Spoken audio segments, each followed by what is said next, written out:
Hello guys, তো আজকে আমি তোমাদের সাথে শেয়ার করব এই বো মারমেড হেয়ার স্টাইলটা আমি আমার 7 ডেজের ক্লাসে করেছিলাম এবং তোমার সাথে সেটা শেয়ার করব কিভাবে করেছিলাম। তো ইয়ার টু ইয়ার পার্টিং করে নেওয়ার পরে আমি পফ এরিয়াটাকে এইভাবে আলাদা করে বাকি যে রেস্ট অফ হেয়ার সেখান থেকে দুটো সেকশন নিয়ে এইভাবে ব্যাক কম্বিং করে একটা স্টাফিং রেডি করে রেখেছিলাম এবং তারপরেই চলে আসি পফ এরিয়াতে। পফ এরিয়াটা আমি আজকে খুবই সিম্পল রেখেছি কারণ আমাদের ব্যাক সাইডে অনেক ভ্যারিয়েশন হবে। তারপর চলে আসি আমি ফ্রন্ট এরিয়াতে। ফ্রন্টে আমি এস ওয়েভ করার জন্য এরকম একটা পাতলা করে সেকশনিং করে রেখেছিলাম এবং বাদবাকি হেয়ারটাকে আমি ডায়াগোনাল সেকশন করে করে আমি স্প্রেডিং এবং পুলিং টেকনিক ইউজ করে পুরোটাই এইভাবে সামনেটা করেছিলাম এবং তার মধ্যে কিছু লাইন্স আমি অ্যাড করেছিলাম।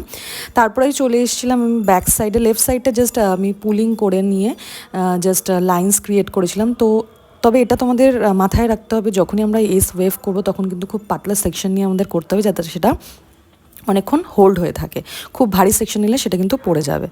তো তারপরে ব্যাক সাইডে চলে এসে এরকম ববি পিনের সাহায্যে এক একটা পাতলা করে সেকশন নিয়ে অ্যাটাচ করে সেটাকে ডাক ক্লিপের সাহায্যে এরকমভাবে স্প্রেডিং করে নিয়ে আমরা এইভাবে বো করে করে কিন্তু লাগিয়েছিলাম। প্রত্যেকটা হেয়ার কিন্তু এইভাবে খুব পাতলা সেকশন নিয়ে করতে হবে এবং তোমাদের যে পজিশনটা এটা তোমাদেরকে ঠিক করতে হবে, কখন কোথায় গ্যাপ আছে সেই গ্যাপেই কিন্তু ফিল আপ করতে হবে।